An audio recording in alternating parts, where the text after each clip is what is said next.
Sa isang napakalamig na gabi sa kagubatan ng Wyoming, makikita ang isang babaeng Native American na tumatakbong nakapaalang sa nyebe. Lumipat ang eksena kinabukasan, kung saan ipinakilala sa atin ang isang tahimik na lalaki na nagngangalang Cory Lambert. Isa siyang local hunter na nangangaso ng isang lobo habang naka-camouflage gamit ang puting damit. Pinatay ni Cory ang hayop para ibigay sa Fish and Wildlife Department. Kalaunan, binisita niya ang kanyang ex-wife sa Lander upang kunin ang kanyang anak na si Casey. Ang babae ay isang katutubo at mukhang magkasundo sila, ngunit pareho silang nagpapakita ng mga palatandaan ng pagiging overprotective sa kanilang anak. Inihatid ni Cory si Casey sa Indian Reservation para manatili siya sa kanyang mga lolo at lola habang wala ang kanyang ina. Sinabi ng lolo ni Casey kay Cory ang tungkol sa isang hayop sa lugar na kamakailan ay pumatay sa isa sa kanyang mga alagang baka. Sa pamamagitan lamang ng pagtingin sa mga bakas, natukoy ni Cory na gawa ito ng isang inang leon at ng kanyang dalawang anak. Dito nabunyag na magaling si Cory sa pagsuri ng mga bakas. Habang naghahanap ng mga leon, nakakita siya ng bakas na mga paa at dugo sa nyebe na nagdala sa kanya sa isang patay na katawan ng tao na merong sugat sa noo at nagyayelong mga paa, at lumalabas na ito ang babae sa simula ng pelikula. Agad na inireport ni Cory ang krimen sa mga pulis at pagkatapos ay ipinaalam nila ito sa FBI. Hinintay ni Cory ang pagdating ng FBI kasama si Ben, ang chief of police na meron lang 6 na opisyal sa ilalim ng kanyang command.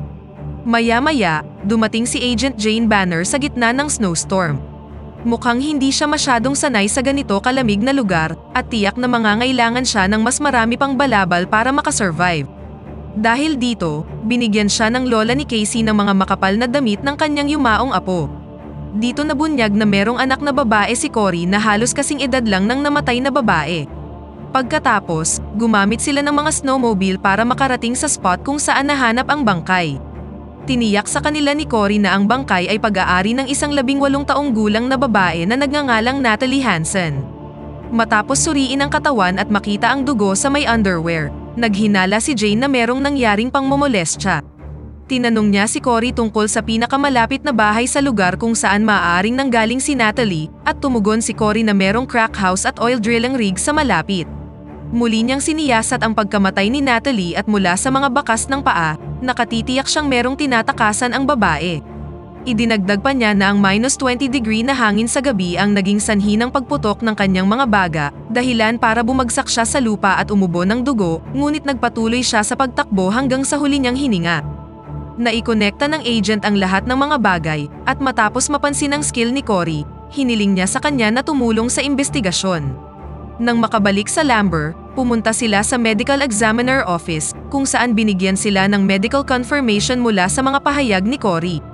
Napansin din ng medical examiner na minolestya si Natalie nang hindi matukoy na bilang ng mga lalaki.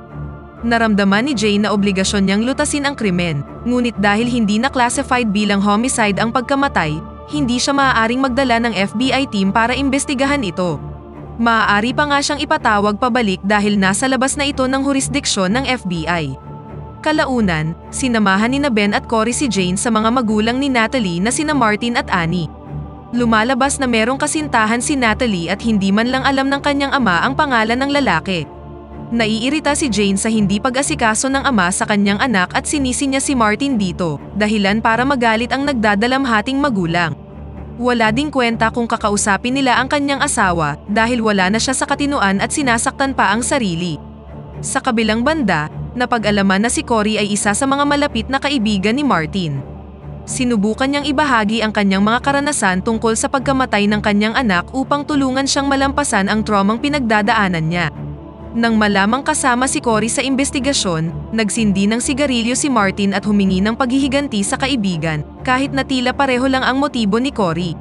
Sa paghahanap ng mga lead, pumunta sina Cory, Jane at Ben sa pinakamalapit na bahay sa pinangyarihan ng krimen. Isa itong sira-sirang bahay ni Sam Littlefeather, isang drug addict na ang bahay ay nagsisilbing hideout. Agad siyang nag-spray ng pepper spray kina Jane at Ben, na naging sanhi ng pagbagsak nila habang umuubo.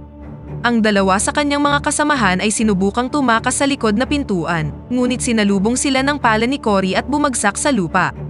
Nabawi ni Jane ang kanyang hininga at sinundan si Sam sa paligid ng bahay na may malabong paningin. Biglang sumulpot si Sam at sinimulang barilin si Jane, ngunit hindi ito tumama, habang si Jane naman ay nagawa siyang mabaril ng ilang beses at agad siyang napatay. Kalaunan, napag-alaman na ang isa sa mga lalaki sa bahay ay ang adik na kapatid ni Natalie na si Chip Hansen. Hindi niya napigilan ang kanyang mga luha nang marinig ang masamang balita tungkol sa kanyang kapatid. Gayunpaman, ang kanyang mga hindi klarong pangungusap ay nakatulong kay Jane na malaman na ang kasintahan ni Natalie ay isang white non-local. Sa kabilang banda, napansin ni Cory ang mga bakas ng snowmobile papunta sa burol mula sa bahay. Dahil ang bangkay ni Natalie ay natuklasan sa burol na yun, nagpasya siyang sundan ang mga bakas kasama si Jane. Sa pag-akyat nila sa burol, nakasalubong nila ang isa pang bangkay na bahagyang nakalubog sa nyebe at bahagyang kinain na ng mga lawin. Samantala sa crack house, tila ayaw ng mga lalaking magbigay ng impormasyon at mas pipiliing makulong kesa manatili sa Indian Reservation. Ngunit nagbago ito nang magpasya si Cory na kausapin ang kapatid ni Natalie na kilala niya mula noong kanyang pagkabata. Ibinunyag ni Chip ang pagkakakilanlan ng kasintahan ni Natalie. Ito ay si Matt, isang security guard sa isa sa mga drill site na halos kasing edad ni Cory. Matapos itong sabihin kay Ben, hiniling kay Cory na samahan sila sa isa sa mga oil drilling site sa susunod na araw. Gayunpaman, sumagot siyang hindi pwede, at nagpapahiwatig ito na meron siyang ibang plano. Kalaunan, pumunta si Jane kay Cory at ipinaalam sa kanya ang pagkakakilanlan ng bangkay na nakita nila. Ito ay kay Matt Rayburn, isang security guard ng drill site at ang kasintahan ni Natalie. Gustong malaman ni Jane kung bakit siya tinutulungan ni Cory, at na-figure out niya din ito matapos makita ang mga larawan ng kanyang anak na babae. Pagkatapos, sinimulang ikwento ni Cory ang makapagdamdaming kwento ng kanyang anak na si Emily, na sinapit ang kaparehong bagay na nangyari kay Natalie, 3 taon na ang nakakaraan noong 16 na taon pa lamang siya. Tinapos ni Cory ang kwento sa pamamagitan ng pagsabing natagpuan ang kanyang anak na pinagpuputol na ng mga lobo. 3 taon na niyang sinusubukang pigilan ang kanyang emosyon, ngunit sa wakas ay sumuko na rin siya at hindi na napigilang umiyak. Ang insidenteng ito ay nagudyok din sa kanya na maging isang hunter, marahil ay para mahuli ang mga hayop na kumain sa kanyang anak o marahil ay para mahuli ang posibleng pumatay sa kanya. Nagdahilan si Jane na pupunta siya sa banyo, at doon ay hindi niya mapigilang mabagabag sa mga nakakakilabot na pangyayari sa lugar na ito. Kalaunan, nakita niya ang isa sa mga tula ni Emily, na nagpapakita na isa siyang gifted na manunulat. Nang sumunod na araw, bumalik si Cory sa burol upang higit pang imbestigahan ang pagpatay kay Matt, habang sina Jane at Ben naman ay nag-sled papuntang oil drilling camp kasama ang 4 na deputy officer. Pagkarating doon, binati sila ng head ng mga security guard. Nang tanungin kung nasaan si Matt, sinabi niyang umaasa rin siyang malaman ang sagot dahil hindi na nagpakita si Matt simula nang mag-away sila ng kanyang kasintahan ilang araw na ang nakakaraan. Napansin ni Jane ang mga pasa sa kanyang mukha, gayon din sa mga mukha ng iba pang gwardya na dumating doon pagkaraan lang ng ilang sandali. Sa kabila ng kanilang paliwanag na ang mga pasa ay sanhi ng pagtama nila sa puno habang sakay ng sled, hindi pa rin maiwasang maghinala ni Jane sa kanilang mga pahayag. Habang papunta sa trailer ni Matt, gumawa si Jane ng deception technique laban sa mga gwardya. Upang makita kung ano ang kanilang reaksyon, sinabi niyang buhay pa si Natalie at inireport na nawawala ang kanyang kasintahan. Nagulat ang head ng security guard sa narinig, at ipinaliwanag na hindi ito posible dahil narinig niyang natagpuan nila ang bangkay nito sa radyo.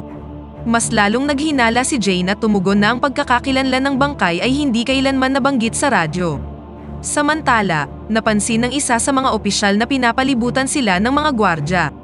Nagsimula siyang magpanik at nagkaroon ng standoff habang inilabas ng lahat ang kanilang mga armas. Dahil sa mas mataas na ranggo ni Jane kaysa sa iba pang mga opisyal, pinangasiwaan niya ang sitwasyon at ibinalik ang lahat sa kanilang katinoan. Naglakad si Jane papunta sa trailer at nagsimulang kumatok sa pinto. Ipinakita ang isang flashback sa huling gabi ni Natalie at makikita natin si Matt na pinagbuksan ng pinto ang kanyang kasintahan.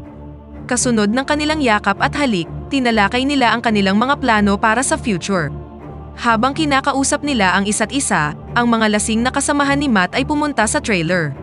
Agad na isinara ni Natalie ang kurtina, ngunit ang isa sa mga lalaking nagngangalang Pete, na tila nasa impluwensya ng droga, ay hinila ang kurtina at sinimulang asarin ang magkasintahan sa pamamagitan ng pagtatanong kung ano ang kanilang pinagkakaabalahan. Sinubukan niyang sumilip sa ilalim ng kumot, na naging sanhi ng pagkagalit ni Matt, na tumayo mula sa higaan at tinulak siya palayo. Ngunit mukhang hindi dito natinag si Pete at sinunggaban niya si Matt habang sinasabing gusto niyang makisali sa lampungan ng dalawa. Samantala, ang isa sa mga lalaki ay ininsulto si Natalie, dahilan upang sampalin niya ito sa mukha. Sinamantala ni Pete ang sitwasyon at tinanggal ang pantalon ni Natalie. Matapos makatanggap ng ilang suntok si Pete mula kay Matt, uminit ang mga bagay-bagay at nagkaroon ng away sa pagitan ng magkabilang panig. Sinubukan ni Natalie na tulungan ang kanyang kasintahan, ngunit pareho silang natamaan ng matinding suntok sa ulo at nawalan ng malay. Kalaunan, makikita natin si Matt na pinagtutulungang bugbugin ng lahat at tumakas na si Natalie dahil alam niyang wala na siyang magagawa para sa kasintahan. Ito ang sandaling nagsimula siyang tumakbo upang iligtas ang sarili, na sa huli ay nagresulta sa kanyang kamatayan. Sa kasalukuyan, kumakatok pa rin si Jane sa pinto habang sumisigaw ng FBI. Samantala sa taas ng kabundukan, napansin ni Cory ang mga bakas ng snowmobile mula sa drilling site hanggang sa kung saan nila natagpuan si Matt, na nagpapatunay na dinala dito ng mga gwardya ang katawan ni Matt matapos siyang patayin, at sinubukang linlangin ang investigasyon sa pamamagitan ng pagsled pabalik patungo sa bahay ni Sam. Agad niyang sinubukang i-alerto si Ben tungkol sa mga gwardya. Gayunpaman, bago pa makalayo sa pintuan si Jane, isang malakas na pagsabog ang narinig sa loob at isang buckshot ang pinaputok sa kanyang dibdib. Sa sandaling yun, pinaputokan din ng mga security guard ang mga police officer. Naganap ang isang shootout sa pagitan ng dalawang panig, ngunit kalaunan ay nakuha ng mga gwardya ang kalamangan at nagawang patayin ang lahat ng mga opisyal. Samantala, nasugatan si Jane sa impact ngunit napanatili siyang buhay ng kanyang bulletproof. Kinuha ng lead security guard ang kanyang baril habang sinusubukan itong kargahan ng bala. Nang malapit na siyang barilin, isang hindi inaasahang bala ang tumagos sa katawan ng gwardya. Sa katunayan, si Cory ang misteryosong shooter na itinago ang sarili sa nyebe. Habang sinusubukan siyang hanapin ng ibang mga gwardya, walang humpay niyang pinagbabaril ang mga ito hanggang sa mamatay silang lahat. Sinimulan ni Cory ang pagpapaputok sa trailer at nagawa niyang matamaan ang isa pa, ngunit nakatakas si Pete sa bintana at tumakbo patungo sa kabundukan. Pagkatapos bigyan ng paunang lunas si Jane, umakyat si Cory sa burol para hanapin si Pete. Narinig ni Pete ang tunog ng makina ng snowmobile at galit na tumingin sa paligid upang mahanap kung saan ito nagmumula. Sa sandaling lumingon siya, ginamit ni Cory ang kanyang rifle upang patumbahin siya. Nang siya'y magising, nakita niyang nakayapak na lang siya sa tuktok ng kabundukan, habang ang mga daliri niya sa paa ay nagpapakita na ng mga palatandaan ng frostbite.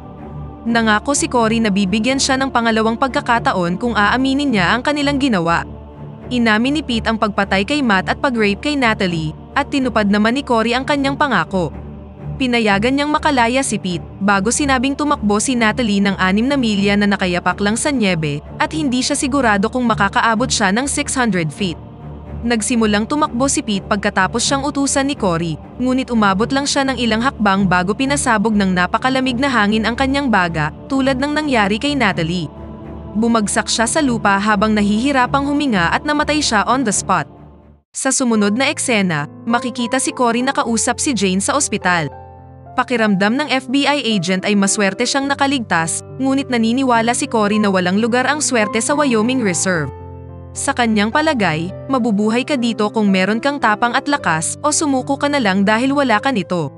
Napaluha si Jane habang inaalala ang 6 na milyang tinakbo ni Natalie sa -0 na panahon para lang iligtas ang kanyang buhay.